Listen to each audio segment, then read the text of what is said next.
Hauser, and I am the chair of the steering committee for the United Nations Association of the USA, and very pleased to be able to speak with you today about partly about some results from a set of community consultations that the United Nations Association has done around the U.S.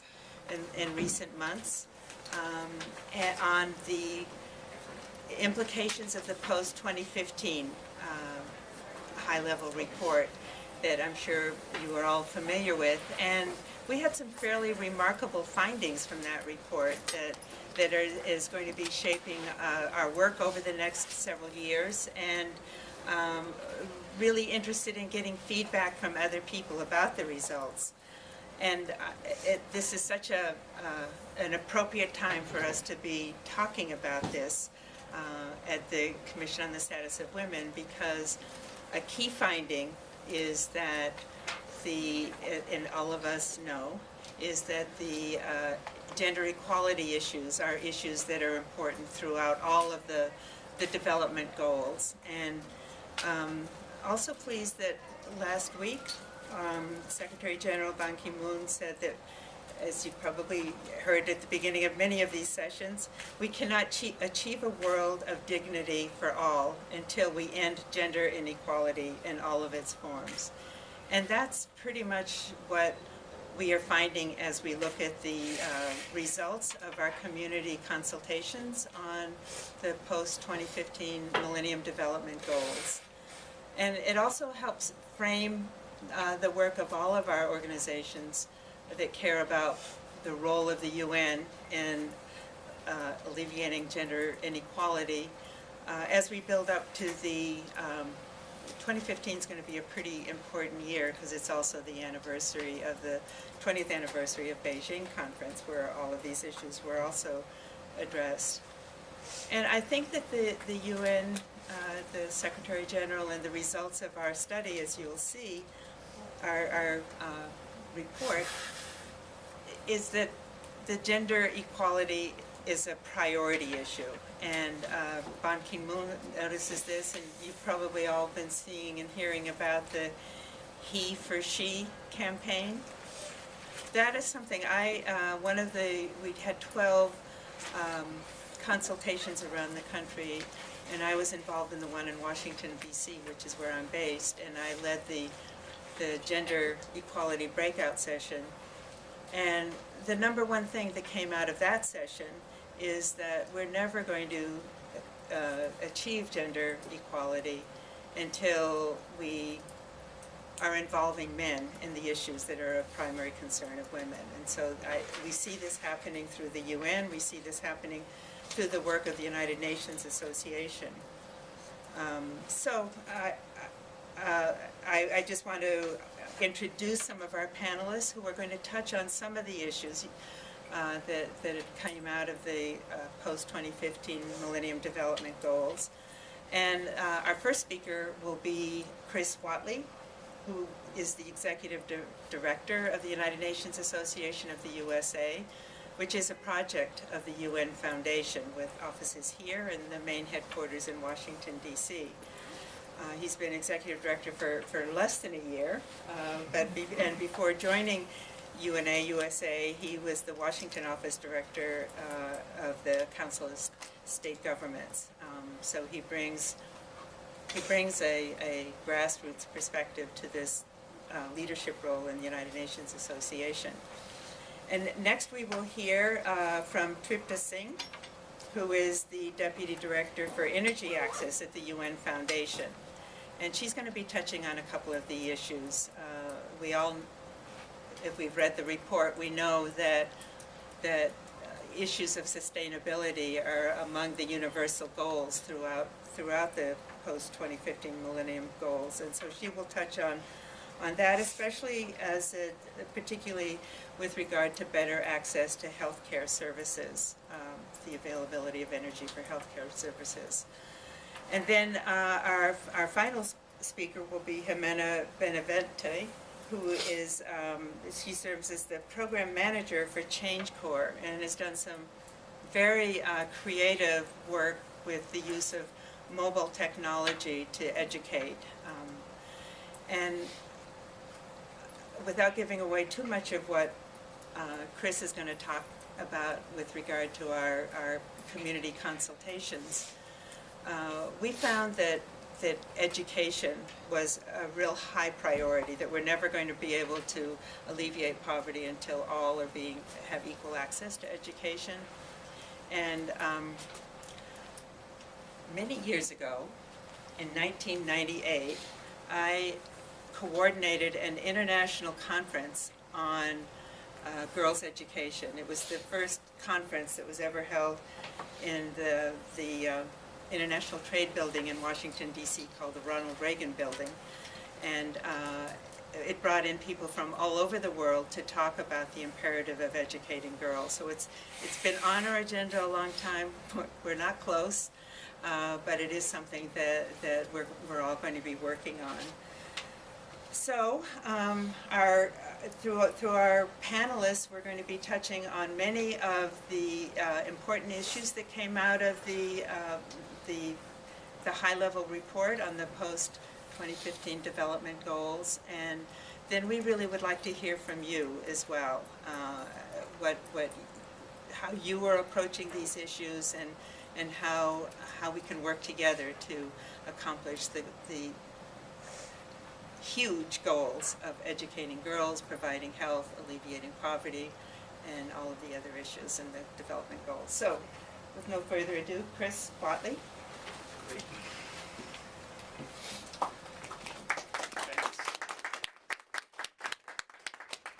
Thanks, Karen.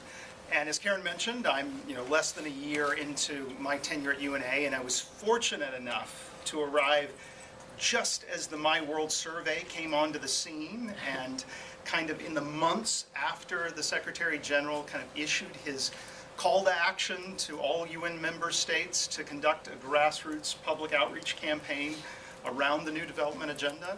So it was the perfect time to be kind of coming into this association. And that I think that this is a transformational moment, potentially, certainly for grassroots organizations like our own. We're the United Nations Association, so we are Americans who want to be associated with the United Nations, and that's a rather curious thing.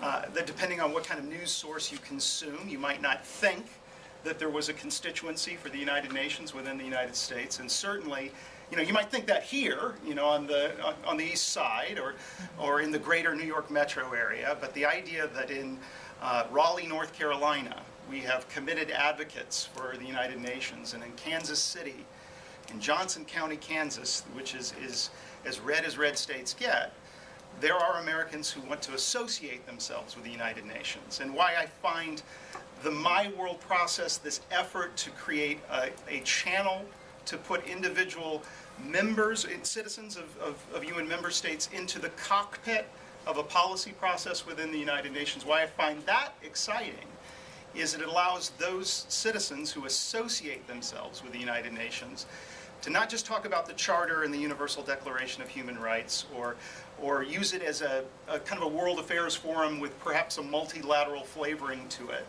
but to play a role in the policy process, to play a role that is as important as the dynamic NGO deliberations that CSW is at the core of, and that so many other opportunities exist in New York. You can now do it as an individual citizen in Nigeria or Indonesia or in Johnson County, Kansas. So I view that as fascinating. And we jumped into the moment to kind of take up this challenge to do what the Secretary General asked every UN member state to do, to run a grassroots consultation process in the United States. And what we simply did is we took the themes that are on the My World Survey, those 16 themes, we used that as the basis of 12 conversations that we had in 12 cities across the United States. So basically day-long focus groups, really.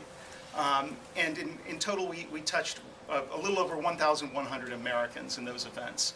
They all tripped off between October and December of last year. And from our side, I find it fascinating because we can now take our results, our 1,100, who didn't just parachute onto the website and have the digital advocacy experience of looking at an a la carte list of priorities and deciding in a static way what those might mean to you in terms of your personal experience and your study abroad program or the work that you did as a Peace Corps volunteer or just your aspirations in terms of your social activism, but allow you to have this kind of convening moment with other people who have your views or different views, and through that deliberation reach conclusions that might be different. And we do have some different conclusions in that there are 1.5 million people, roughly, who've gone on My World so far. So it's 1.4 and change, but let's round it up to 1.5. 33,000 of those are in the United States. We're deeply underperforming. India, it's over 200,000, Nigeria over 100,000, Mexico to our south, 39,000 as of today. So we in the United States are already underperforming in terms of kind of living up to the we the people side of the preamble, of taking advantage of this opportunity to connect just as individuals into this hugely consequential policy process. But what's great is I know that within that audience of 33,000, our 1,100 votes, which ultimately our 1,100 participants cast a vote, which are part of that My World 33,000, were a significant part of that sample, and they had a very significant experience. And all I'm going to do is I'm going to mention 4 quick points that kind of summarize our findings.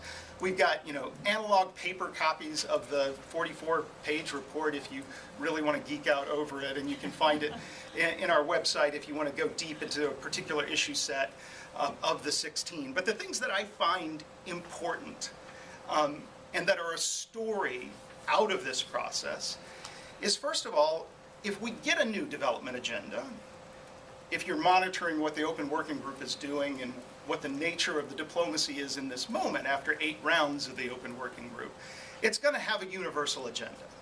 So it's not going to just set out goals and targets for the developing world. It's going to have universal goals that apply to us too, and to the OECD nations. It's going to set targets and aspirations that affect all of 193 member states. That's huge, because the MDGs didn't have that. And it has implications for U.S. domestic policy and can possibly lead to sources of concern politically, well, at least for our 1,100 people who showed up. They showed a strong but cautious support for universal goals.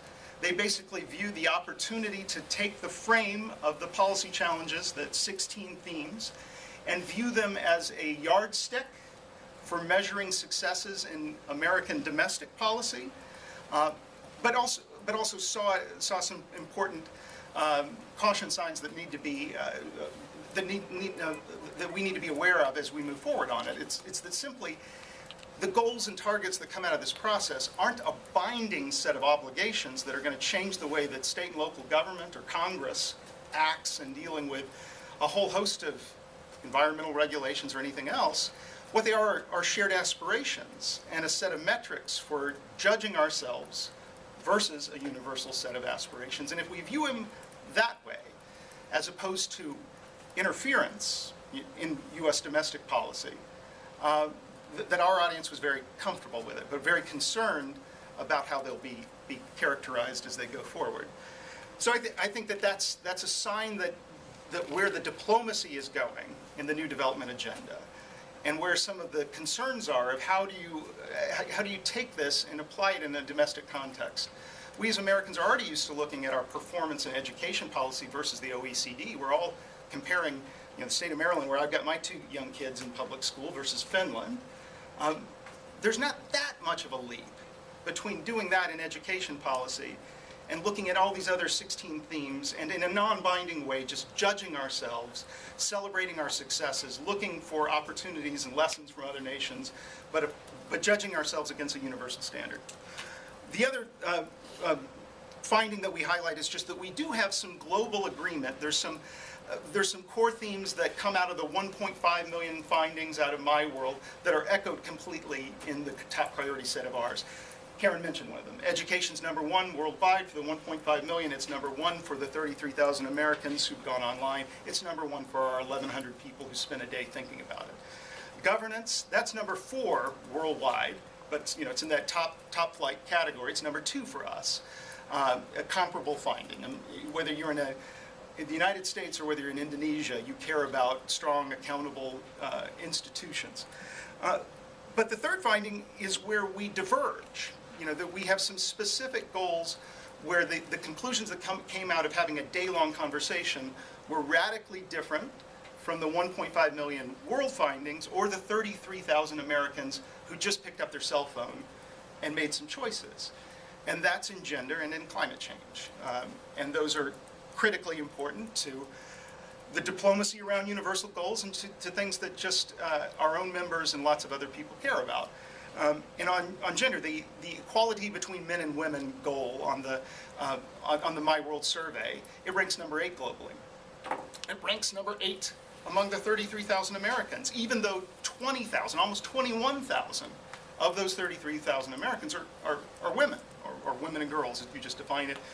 They don't have an age distinction. And similarly, but for our audience, which was slightly more women than men, but not as disproportionately female as the 33,000 Americans who've gone online, it was number 3. So it was their third finding, vastly more important to our audience who had a chance to chew on this for a day and think about the connections between investments in girls and women and outcomes that you want in extreme poverty and outcomes that you want in climate change and other variables, and view it as a catalytic intervention, that if you invest in girls and women across the board and in their legal status, in their development, that you can achieve outcomes that affect everything else of the 16 themes. Similarly on climate change. Let's rank 16 out of 16 for everybody. For the United States, for the world findings, it is bouncing on the bottom in terms of priority rankings. For those who just go a la carte onto My World and are trying to rank it versus extreme poverty or better health care or anything else. For us, it came in number 7, significantly higher, but it was mentioned as a top sub-theme among about 8 of the other themes. That when we're talking forestry or when we're talking water, when we're talking in any of those other sub-themes, the discussions were all derivative of the climate change conversation. So I would put it almost at parity with the gender metric in terms of just looking at our conversation. And the reason I would say that we are different is that we had that chance to have an analog moment. That we make decisions and reach different conclusions when you actually speak to other people about things, and when you have a chance to see the connections between the different themes instead of just sitting there and choosing things from a menu. So my conclusion is that if you put Americans in a room and you ask them to think through the global development challenge, that gender and climate pop far higher than they do elsewhere. And I think that would happen if you did the same conversation in Belgium or in Burundi. I think that there is something about having a moment to chew it through that causes those variables to pop. The final thing I'll mention is just because it's a moment. It's even on My World, you can put in your own variable if you don't like those 16, and a lot of people have. One of the big themes that has been mentioned in world responses have been road deaths, because if you live in Uganda and you survive to age 25, the thing that's going to kill you before you hit 40 is probably a traffic accident. So there have been a number of things that weren't part of the expert debate that have been thrown out through My World and are actually influencing the diplomacy. From our side, when we went to our 1,100 people and said, okay, we've chewed through those 16 themes, what are the things that we're missing? What's the one thing you would want? The preponderant response was migrant status, was a need to have a specific target or goal that showed the benefits and the challenges of to economic development of having higher status for migrants, its impact for sending nations, its impact for receiving nations, and that, I think that's a wonderful thing, and that the areas where we have the most interesting findings are things that intersect with U.S. domestic politics. And if you're going to have a universal agenda, it means that you start seeing this nexus between what replaces the Millennium Development Goals with a whole host of U.S. domestic policies. And to see those kind of natural connections develop just through those conversations, I think we're revealing. And with that, I'll finish. Thank you.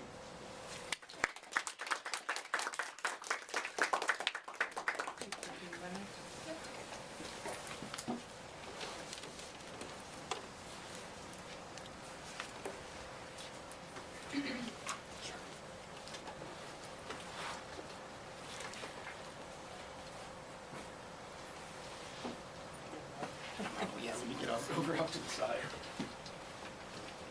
Sorry about displacing everyone.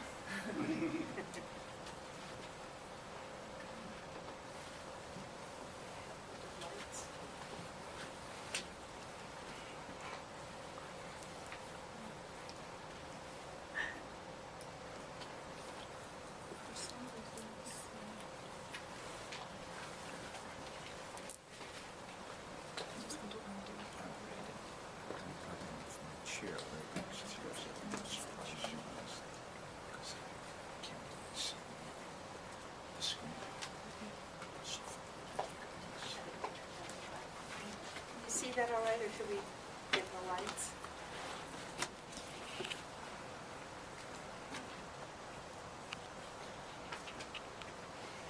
Can you see that fine?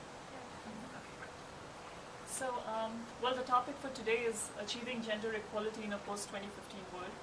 And so I thought that maybe first we should start with some facts on gender and what the status of the equality between men and women is. So here's a slide that says that 60% of chronically hungry people around the world are women and girls. And women hold only 21.4% of the world's parliamentary seats. In sub-Saharan Africa and South Asia, 80% of all jobs for women are in the informal sector. Globally, 3 out of every 10 women report having experienced physical and sexual violence by an intimate partner. And the last one is, despite progress in some countries and regions, 800 women die every day from preventable causes during pregnancy and childbirth. So for my presentation today, I'm going to build on this last point. So disadvantages of being too tall. Is this better?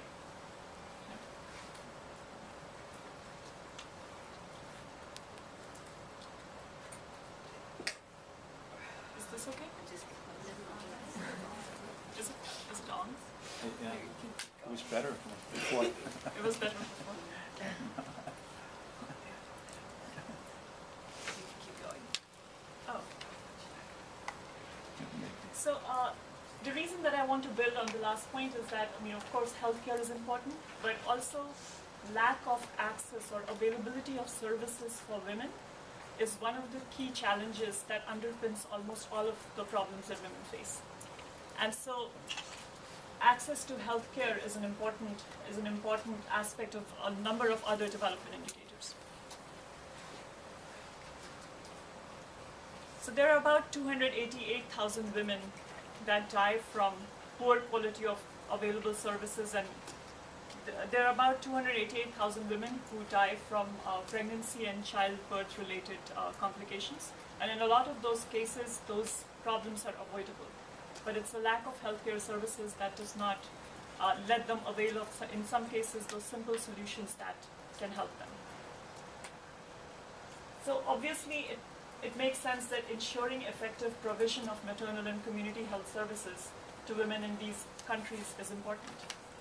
But in light of what Chris said, given the problems and challenges that we are facing with climate change, it's also important how those services are provided to women, and it's important to provide them in a way that does not cause adverse impacts on climate change. And the last point there is about electricity, which is an important enabler in making healthcare services to women. And that is one thing that's missing from the Millennium Development Goals, which is that access to energy runs through all of the other goals. And it's in the absence of access to energy, it's very difficult to achieve the other goals. For example, education, for example, food security. So that's something that doesn't get talked about very much. So for example, in a lot of countries that we work in, a lack of lighting in clinics that does not I mean, on the one hand, it does not allow for healthcare solutions to be provided to women. I mean, just imagine that a woman who's fully pregnant goes to a clinic ready to give birth, and there is no light. And in a lot of cases, actually, in some countries, once a woman arrives at a clinic, they will ask her to go buy a candle or bring a lighting source with her.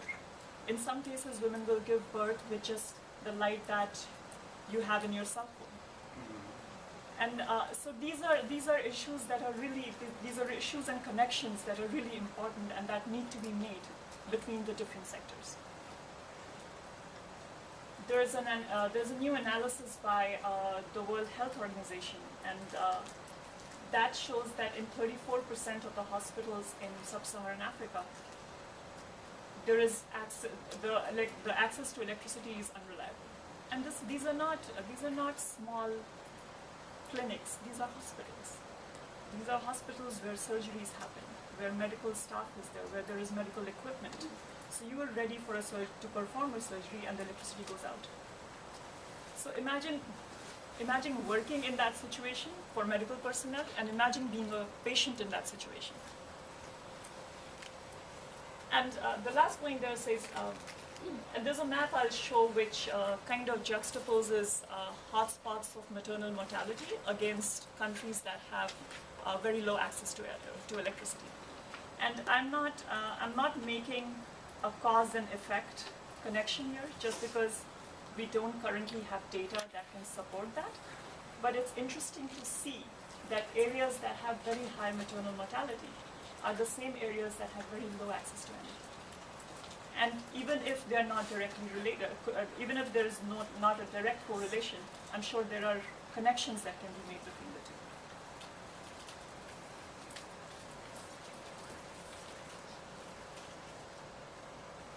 Another health impact that doesn't get talked about very much, and that's also a direct impact of not having electricity, is accidents from fuel-based lighting. So if you're using kerosene, there is always the danger of burns, and in some health facilities, for people at home, those accidents happen. There is also the danger of inhaling the smoke that comes out of these kerosene lanterns or candles that people use. And I'm not going to read the information there, but you can, and there's a gender dimension to it, because as you see in the last point there, nearly 15% of all burns are caused by kerosene lamps, with a 7.4% mortality, but a female-male incidence rate of 3:1. So in most cases, it's the women and the children who are having these burn accidents, because they are the ones who are at home, who are studying, maybe near a kerosene lantern, who are maybe cooking next to that. So it's a really serious issue. Here's a picture that shows a kerosene lantern being used at home, and then another one that shows a similar kerosene lantern being used in a health facility.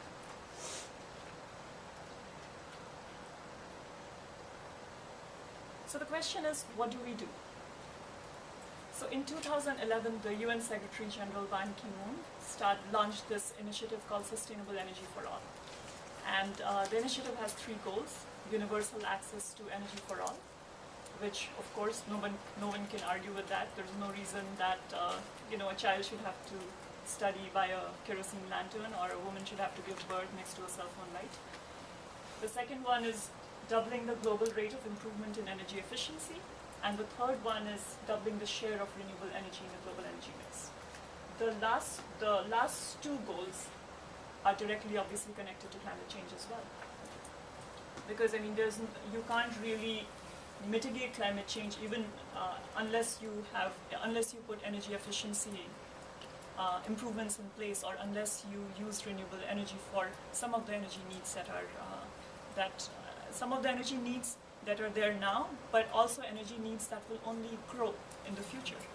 And most of that growth obviously is going to come from developing countries, because they are the ones that don't have access to electricity.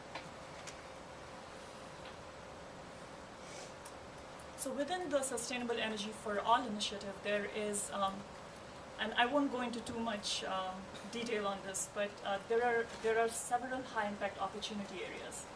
And the goal with these high impact opportunity areas is that it will provide a platform for all the different actors that are working on a particular issue to come together and build off of each other's, build off of synergies and sort of build on efforts that are already existing. So it's a multidisciplinary initiative that's being led by UN Foundation in partnership with WHO and UN Women. And it's a platform that brings together energy and health sectors, governments, business and civil society. It should also mention private sector because obviously the solutions that we're looking for have to be commercially sustainable in the long run because that's the only way that they can work. And private sector plays a really important part in that. The target regions are the hotspots basically of high maternal mortality and low energy access, which is Sub-Saharan Africa, Southeast Asia, parts of Latin America. And in the initial stage, the assessment stage, we've identified 5 countries. So in Sub-Saharan Africa, and those are Liberia, Sierra Leone, Uganda, Malawi, and Ghana. I'm missing one, I think. So those are the first 5 countries, and the idea is that to start with, we will conduct assessments to identify the status of electrification of health centers in these countries, and then basically build a data, basically build strong data to support some of the issues that people intuitively know, but for which you don't have enough evidence. So, and I won't read all of them, but one that I would like to point out is procurement of sustainable energy sources and energy efficient medical devices. There are a number of international organizations that are working in development that have very large procurements, and the procurements are not always done in the most sustainable way. So it's not the most efficient systems they use, it's not the most efficient processes they use, and I think that that's a really important one. The other one, the next one I would like to highlight is education and training for health workers. And obviously I think advocacy is important because this is an issue that hasn't had a lot of visibility. So it's important to make people aware that these connections exist and to work through different sectors but on common goals. I'm going to skip this slide. So this is something that is under the UN Foundation Energy and Climate work. We've created the Energy Access Practitioner Network, and that is something that brings together about 1,600 mainly social enterprises that are working to provide electricity solutions to mainly off-grid solutions to to poor countries and to communities in remote areas. And our membership reflects 191 countries. And you can find more information about it on energyaccess.org, and I'm happy to provide more information if you need it after the presentation. And I just want to highlight the work that some of our network members are doing. So for example, there's a social enterprise called We Care Solar. And what they do is that in unelectrified health clinics around the world, they provide these solar suitcases. And the solar suitcases have 2 LED lights. They have 2 solar panels that support, I think, 4 volts. And they have 2 cell phone chargers. And there is a maternity kit that has a fetal heart rate monitor. And so that's something that's been really useful for a lot of these health centers, and it's now spread actually across. I know that they're being used in countries in Africa, they're being used in countries in South Asia and Southeast Asia. So this is a solution that's very effective, at least till you have more reliable electrification choices. Then there is another social enterprise called Solar Sisters, and they basically work on the Avon model. So they will, so it's a distribution network of women, and they will train and provide inventory of clean energy products to women, and then train them how to sell. And then the women mostly sell it to their friends and family. And so it's a way for the women to become independent while also providing clean energy solutions. And they're also really effective for what we call last mile distribution, areas where typical distribution companies would have very high costs in reaching, which these women can reach because they live in those communities. So with that, I will stop, and you can find more information on the energy and women's health work on www.sustainableenergyforall.org, and on Energy Access Practitioner Network on www.energyaccess.org.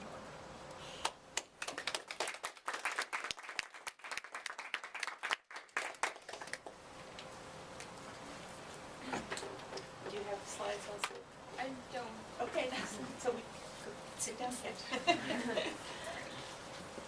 So do you want to go up there, or Oh, sure, I'll go.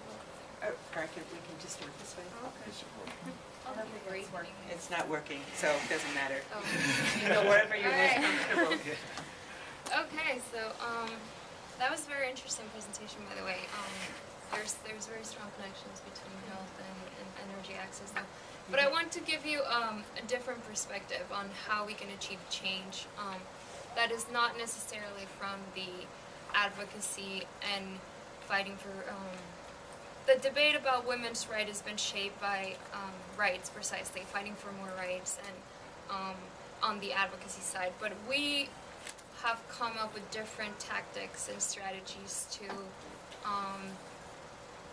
create innovative solutions to change women's life. So Change Corp is an organization that has been around for about 3 years. It's a social enterprise, and we are a for-profit entity.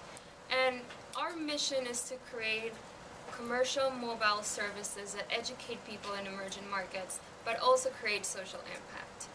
We tend to focus particularly on creating programs for women and girls, young women and girls that are entering the workforce, girls that are looking for career advice.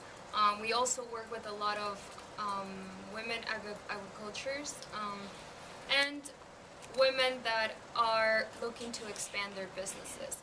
One of our first programs, we did it with Nokia. It started on a platform called Nokia Live Tools. This actually is a very interesting platform because it wasn't directed from a CSR program from Nokia. It was a commercial service that started in Indonesia to attract more women users into Nokia phones. Their whole idea to do this was, we need to sell more phones. How can we do it? How can we attract women to buy more phones?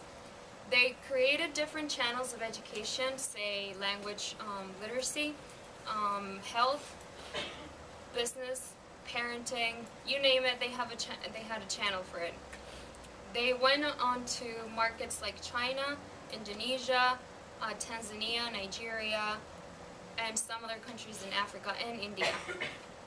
By last year, they had about 90 million users on the Nokia platform tools, but because of different issues within the company, the program shut down and couldn't make the revenue that they hoped for. We learned from a lot of this mistakes and also from a lot of the opportunities, and we kind of expanded our business to not be only on the Nokia platform, but to become available for every phone, for every company, for every person. So Change Corp embraced mobile technology, and we kind of developed 3 different key points. One was, how can we create mobile solutions that would change people's lives, that would make women access more health information, that would actually make her grow her business and treat her employees better, or give them better benefits, or information about where to get training for entrepreneurship. The second one was, how do we integrate the private sector into change for gender equality? And the third one was to create sustainable businesses, because gender equality and none of the social impact that we know has to be on charity. We can create business opportunities for the private sector, for the public sector, and for women by creating sustainable programs. So Change Corp focuses on this precisely, on creating programs that give business opportunities to mobile operators, to the end user, but most of all to the partners that are involved. One of our flagship programs is called the Smart Woman Project, and we're about to launch it in the next 2 months in Nigeria. The Smart Woman Project was kind of born with Nokia, with our partnership with Nokia. It was a content channel that we created for business women in Nigeria. The service reached about 100,000 women in about 6 months, and we provided business tips, business training, all the things that I mentioned before, to women that wanted to start their own business and women who wanted to expand their business. So the Smart Woman Project today is kind of an extension and adaptation of our program with Nokia. It is now it's a two-phase approach. The first one is creating a smartphone app that is a community for women. It's a platform for women to get information. Think of a mobile magazine with a Facebook component, with a WhatsApp component, with social media, anything that women want to know and do in one single place. The second part of Smart Woman is that you become a member, you pay a fee every month, it's like a subscription, but part of your subscription, we use it to deliver information to other women that cannot access a smartphone. And that information is for free. So it's kind of a Tom Shoes model, but for mobile technology. We are, in the past 6 months, we made a deal with the government of Nigeria because Nigeria was embracing ICT development, reducing the digital divide for women, and they funded the first and second phase of Smart Woman Nigeria, which will be launched in May. We are doing Smart Woman in Oman with a mobile operator in the region called the Ooredoo Group. And part of our success has been this successful partnership model that we've developed between us, a mobile operator, and an NGO on the ground. So there is definitely an opportunity for the private sector in our model is the operators to participate. However, the challenge is that most of these operators have already been hit to give free messages, free voice. So they're looking for business opportunities, and that's why we come along with successful programs, because we give them that opportunity to create a business from an untapped market. I was just reading some reports today that came up from the Women's Conference last week in London from Vodafone, and they had a remarkable number. They calculate that about 200 million women are not mobile subscribers. That's a huge market opportunity for mobile operators. That's a huge opportunity for us to reach gender equality, because a phone really does make a difference in a woman's life. Some people don't have electricity, they don't have access to healthcare, they don't have food, but they have a phone. And a phone is their only source to either read the news, to learn a language, to even remind them of their the nearest health center, and also to get entrepreneurship training. So for us, it's a very exciting moment, because I don't think the MDGs ever considered the power and strength that mobile technology would bring to people. Just as a fact, 99% of people in Kenya own a mobile phone. In Kenya, 93% of Americans own a phone. So it really makes a difference. And when you go to these countries in Africa, I've been to a lot of them, and they all have 2-3 different phones for several reasons, whether it's a network connection, but they have phones, and they're constantly in their phones, and they do everything with their phones. So it's an incredible opportunity. Sustainable models can be implemented by mobile technology, and gender equality can be achieved with mobile technology.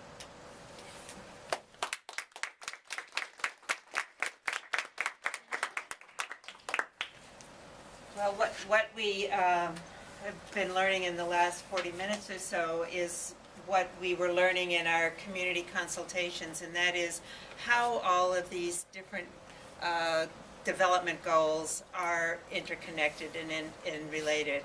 And as Chris said, we were both struck with the primary results of our consultations being that the involvement, the global the gender equality between men and women is central. And it's because of conversations where people talk about if women are surviving maternity because of the energy available for health services, if girls and women are having access to education and health and whatever through, evidently, through the mobile phones, that we're going to be better able to meet all of the development goals. And you chose this session for a reason. You maybe have some of your own ideas about how the post-2015 development goals can be impacted by improving gender equality. We walk our talk by having a man on our panel. With 30% of our panel being male, that's more than the women in parliaments. And, so, and besides, they hold up half the sky. So we really do believe that I have been working most of my life on women's issues, what we used to call women's issues, which I no longer call women's issues, but I say issues that women care about. And they are, it turns out to be the same issues that men care about. And until we do think of these issues, surviving pregnancy, eliminating violence against women and girls and so forth, until we start seeing these as men's issues as well as women's issues, and as family issues and as community issues, then we're not going to achieve the gender equality that's needed in order to accomplish all of the development goals. But some of you may have had some questions generated by the comments, or some comments yourself from some of the work that you're doing, because I think all of us working together, I don't know how many of us are U.S. citizens that can help shape the U.S. policy, but and sort of the U.S. role in the world in the UN. There are some global guests in the room, but if we can work together to shape how U.S. policy is going to influence the UN policy, that's going to help, because we have a big role in the UN. But are there any questions or comments? Could you just tell us more about how you conducted the community consultations and the focus groups, and whether they did paper surveys also, and whether you did a measure after interaction with other folks? Sure. It is a non-scientific process. It's really, and that's why we call it, a conversation. Yeah. That's really what it was.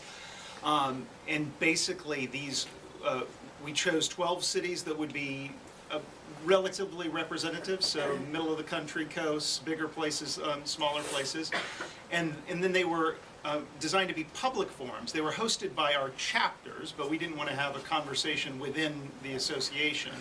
The majority of participants were coming from schools, or they were coming from partner organizations, often just purely domestically focused partner organizations, or things funded by the community foundation in the city.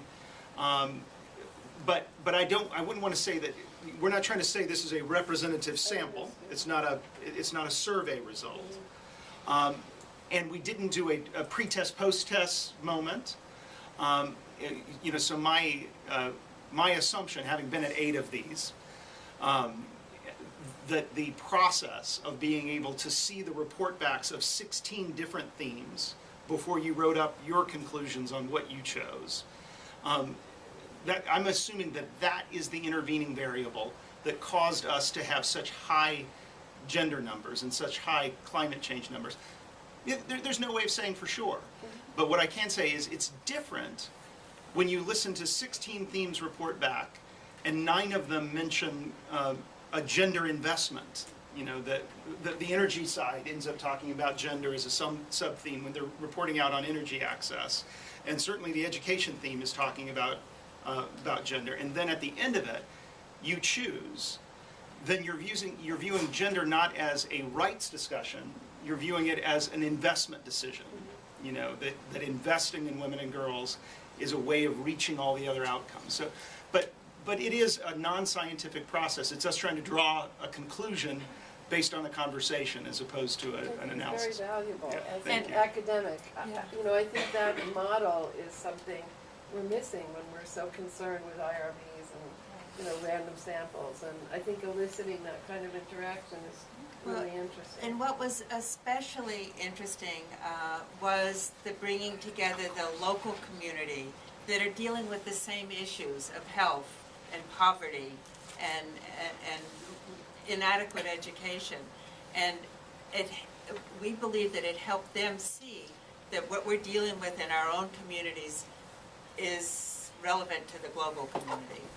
Well, I represent the Honor Society of Nursing and the Nightingale Initiative for Global Health, and we're planning on doing similar things, but I think the other outcome, aside from eliciting the information, is promoting the discourse about Yes. all of this. That's different, I think, than just completing the survey online, and I think that's, you know, there's almost no way to measure the ripple effects that will have, and I think that's really We'd a be very happy to important- talk offline about how we did it if you Okay, would be I'd love interested. Yes, in the back on the wall. Hi, good afternoon. My name is Catherine Slinis. I'm a university student here in New York. One thing that I was surprised to not see highlighted was just the factor of youth in post-2015. It's like 43% of the world's population is a youth, and it does make sense that, you know, education is on here, and obviously equality for women. And I think the other thing that I saw was better job opportunities that had a lot of interest. What are you guys doing moving forward to promote the youth in these dialogues, especially within the U.S.? I Yep. will be participating actually as a staff member in your Global Classrooms conferences in the next couple of weeks. Thank you for that. My thing is like to push Yeah. it more further. Like, will you promote that within these conferences, the discussions of gender equality and post 2015, but also just from personal experience. Like, I did Global Classrooms when I was in 8th grade, and for me, I think it's a really simplistic tool to get young girls, even in the United States, to practice using their voice. Because when I first started, even when I got to the university level, I was still that girl that sat in the back of the classroom and did not say anything. But using, you know, Model UN, that system, now I'm actually talking in front of a crowd. And Look at you now. Yeah. Well done. I'm just curious where, like, UNA is going to go forward in possibly promoting that more in the Model UN system and accentuating that as a tool. And I think it's a wonderful question. Certainly for these consultations, we had a requirement that everyone had to at least have 25% of the audience be youth. And some of them were much higher than that. And also, because this, you know, this isn't a vote in a federal election, you didn't have to be 18. And, you know, we weren't checking everyone's citizenship documents either, because it's an American conversation. There are immigrants who live in America. We wanted everybody. But I found that having that format of that we could have high school kids there was extremely helpful. That we had so if we wanted to look at another intervening variable beyond the fact that we had a chance to have a conversation for a day, listen to everybody before we voted, I would say the higher youth count would be another one. So maybe that's another driver behind the conversation, and I hadn't been thinking about that. I can say that, you know, we had to preview these results to the mission, the U.S. mission here. And the pullout quote was a report back that a 17-year-old high schooler had at our Denver consultation, and she was reporting out on the education theme. But gender was such a huge sub-theme in her presentation, and at one point she had this, you know, she was doing amazing. She was she had presentation skills like you do. And she just had this quote of, you know, equality for girls is dignity for all, which connected to what, you know, the Secretary General is always mentioning. So that's in all of the quotes that we end up, you know, sharing on the Hill. and with the State Department. And so it's a great point. It's a way of saying that maybe the conversation's different when you have youth. We were lucky that this process was more youth-focused. We do need to make a better connection to Model UN in that this process, the policy process of my world, is a different universe than Model UN. Model UN I view as this exercise in simulating the United Nations, in having a wonderful education experience, but one that is separated from true policy. It's a gamification of a critically important international institution. But the 17-year-old who made that statement, who voted, who's part of our 1,100, who's part of the 33,000, who's part of the 1.5 million, she's already put a brick in the wall of the next development agenda. So that's a real moment. It's not a gamification moment. But we have these wonderful 100,000, almost 200,000, depending on the year. That's the number of kids or adults, college to middle school who go through Model UN. I would love to see all 100,000 up there on My World, taking the sophistication that they have from gamification and putting their own brick in the wall of the next development agenda. I've seen from middle school that the participation of girls is slowly increasing, but there still needs to be encouragement for girls to participate in the program. Because when I first started out, I was like one of like 5 girls on my team. And for my university program, I tried to get a lot of girls involved because I've noticed that especially in political science departments, it's still male dominated. The Model UN world is still male dominated. So the program helps teach girls that they can go and talk about these issues. It's something so simple that I think a lot of people overlook. That's a great point. I think also in the field where I work, we notice that youth are making a big difference. For example, mobile operators today, they're not concerned of how to attract a 40 or 30-year-old, because who's using the smartphone? It's the 18, 16-year-olds. So in a lot of our programs, youth are shaping the way we operate and the way we deliver content and deliver operation. For example, in the Smart Woman platform, one of our intentions is to provide a mentorship service where professionals, older professionals, can coach women to get a job, to guide them through career advice. Most of our target audience for Smart Women Project goes from 18 to 35 years old. That's kind of our key market, that are engaged in social media, are engaged with mobile apps, are consistently asking for more social impact out of any service they can get. So youth is definitely a big target for us, aside from youth that are women. Yes. Hi. My name is Chris Milano. I'm one of the board members of the UNA chapter in Hawaii. And I also am one of the global leaders from my NGO here, present in 80 different countries. I wanted to speak about the what you were talking about is getting more young girls involved. Actually, if you go to the World We Want, luckily they've developed a little sub-directory where you can learn children, youth, and as well as young girls. And the only thing is that it's not visible, you know what I mean? We have to make it visible. So what we've done is like we made QR codes and put them on all of our UNA material and pass them out to the high schools. Whether or not they go to it is not, well, for us, we wanted to make sure it's visible first. Then the next approach is to make sure that it's interesting for them to go without having a guidance, like us, the UNA members being right there, like, oh, do it now, having them do it with their families, with their friends at home. The one thing I did want to mention was she mentioned about one of the newest approaches is going to is capacity building and training, and I'm really glad that that was mentioned because, for example, in the United States, our funding cycles for ODA, like our official development aid is 0.08, sorry, not even 1% of official development funding, and that's where we come in as citizens, because I think we need to promote that in our country, and where do I forgot, I'm sorry, I'm nervous. And it's highly politicized simply because the fact that our cycles go from 2 years, 4 years, 6 years. So they're not really, a lot of like USAID, they're gonna be interested about building a well because that's an output that's immediate, not a long-term outcome. You see the difference?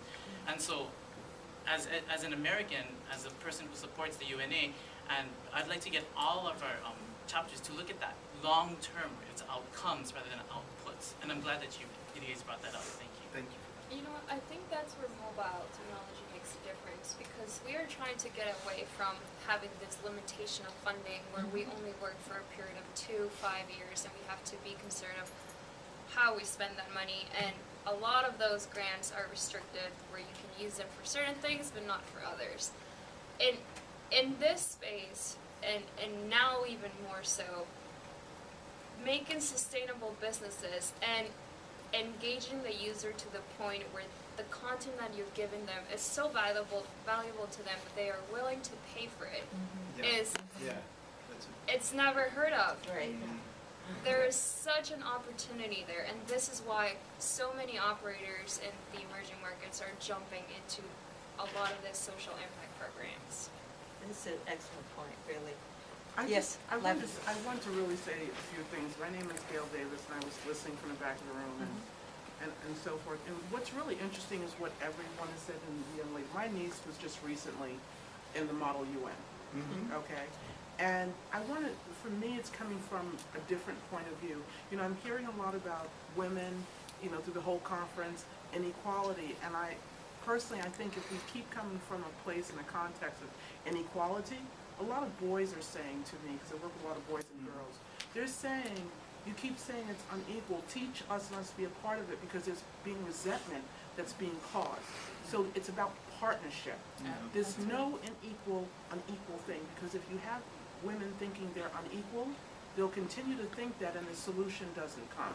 So that's the one thing I want to start that I love about what the UNA is kind of creating in a subtle way that is being transferred towards all the kids. In terms of Model UN, my niece got such an amazing experience out of that she's going to China on the 18th. And she's talking about talking to the Prime Minister of China, and I said, yeah, right. I didn't say that to her, but I'm saying that to her. And she's got an appointment with the Prime Minister of China. God bless. Okay, that she said she's going to make a difference.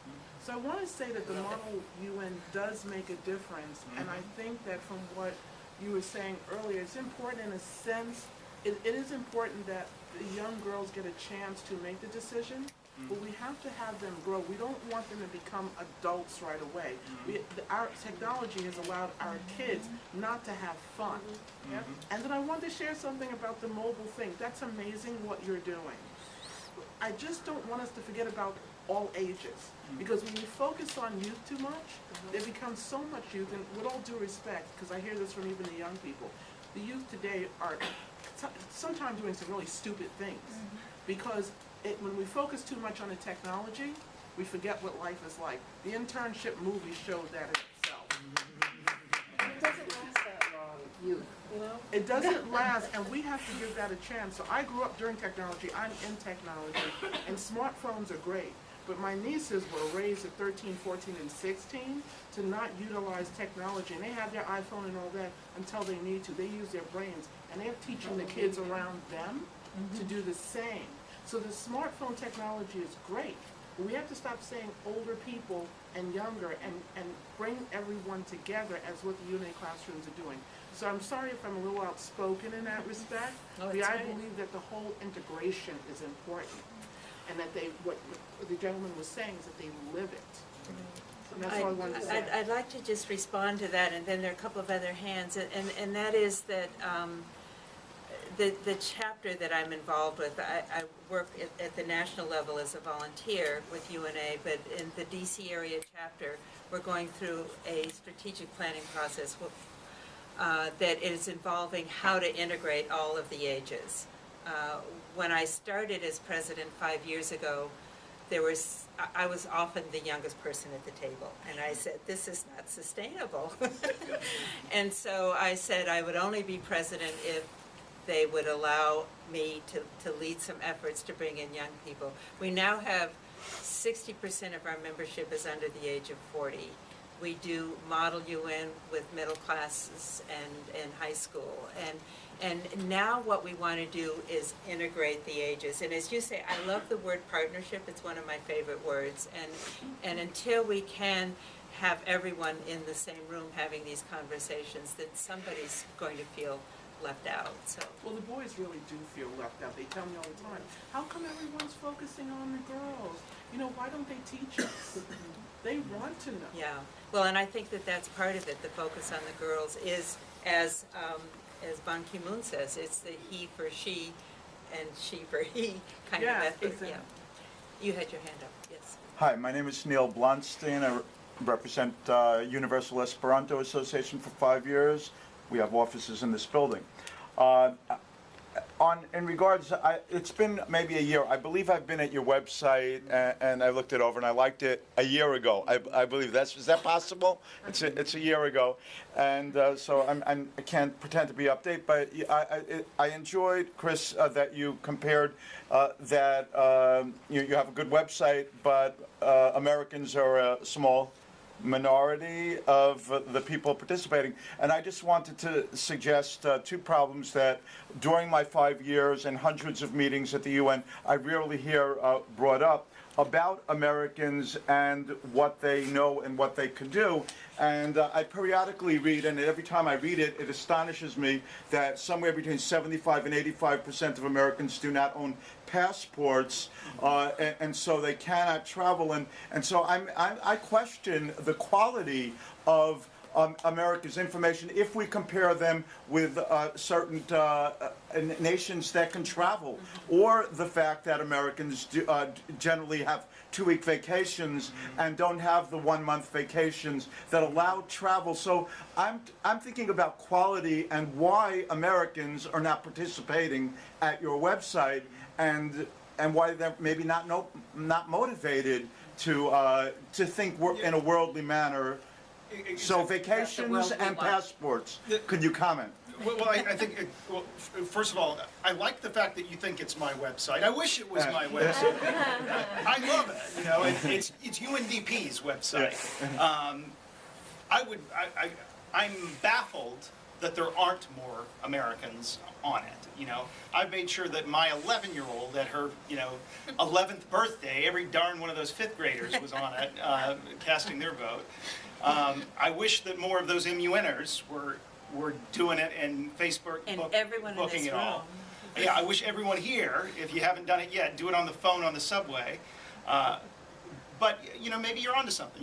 That yes, we as a nation have fewer international exposure opportunities. Part of it is we work longer hours. Part of it is the borders are a lot further away from you if you live in Iowa. It's a little bit easier in Liechtenstein to say that you've visited another country. But think about these other countries that are far better represented on My World 2015. I spent 2 formative years of my life in my 20s working in Nigeria. There are a lot of people who would love to have a passport in Nigeria, but they don't have one. But a lot of those folks are up on My World. They're using mobile. They're using technology to still put their toe in the river of this policy process, even if they've never had the luxury of transformational international experience. But you're onto something. Yes, we're going to be circulating some ways to vote. So you can do it on paper and hand it in before you leave, or you can do it just by going on your phone to www.worldwewant2015.org. Yes? Yeah. My name is Farhana, representing UNA USA, a very nice organization, like that too. You see, I believe that education could be a key to gender-related issues. When we consider the equation of human rights with respect to gender, I see so many variables that I wonder what is the heuristic solution or roadmap and or steps to establish the equality when taking care of one unknown may imbalance the other. Yep. And I don't have an answer. Mobile might. She's a smart Use woman. mobile. How the mobile is going to be introduced in different areas. You know, there is a plethora of questions behind I read technology. a very interesting statistic today. It said if we bring about 600 million women and girls online, the global GDP could increase by 13 to 18 billion. That's Wow. very significant number. Yeah, that's a great number. So mobile can really make a difference. So that means not human being, maybe the technology could be. Well, it's the way we use the technology, it's the way, the kind of content that we provide through technology. It's not all about games, Angry Birds, or Candy Crush. It's about providing education and valuable content to the user. Yes, in the back, with the hat. Evening. My name is Albert. I'm a student from Zimbabwe Black Studies here in America. As you know, as you can see, I'm a boy. Thanks for coming. Yeah. Just in case. A young man? Well, yes, you would say so, but I'm still at college, so I haven't learned my qualification. But as a male, I've come to the weird and the science, especially being an African. We've had the fortune of being able to travel a lot. We've seen that even in America, the diversity within understandings of females' rights it's insane. Even though boys have been exposed to this discrimination towards, only the girls are being told that there's this inequality. A lot of boys have no idea. There's this veil surrounding half of mankind. That we have some level of superiority above women. And even though it may feel and appear as though we're being pushed, that women are only being highlighted, I think it's very necessary because they've been put in the shadow for a very long time. And a lot of girls actually, I'm a feminist and I didn't come to that conclusion based off of some religious persuasion. Logical, it's very logical, and if you worked it out mentally on your own, you can figure out that feminism is not just beneficial for the female, it's beneficial for the advancement of our entire species. So when we are back home, we have the conversation of Zimbabweans. Our culture is very, very, I don't know that word again, what's it, patriarchal? There we go. We have the issue, and this is my question to you, sorry, I just tagged that all there. It's a good frame. We have the issue, everyone has a cell phone, like you said, and it's a huge thing. Like, people don't have TVs, but they have cell phones. People don't have shoes, and they all have cell phones. And the brilliance of technology is that even in the tiny seconds, like there's these things called Vines, I don't know if any of you know about 7 seconds. In 7 seconds, someone can gain fame across the entire world. In 7 seconds, you can give someone information that can change the way they see the world. And I believe that it's through technology that our greatest impact on feminism has an opportunity. Sorry, I've spoken so long, but I just wanted to say that, and thank you for what you do. It really goes a long way. Thank you for your comment. Yes, here. Hi, good evening everyone. I'm Elke, and I had the fortunate opportunity to attend from K to 12. Should I stand?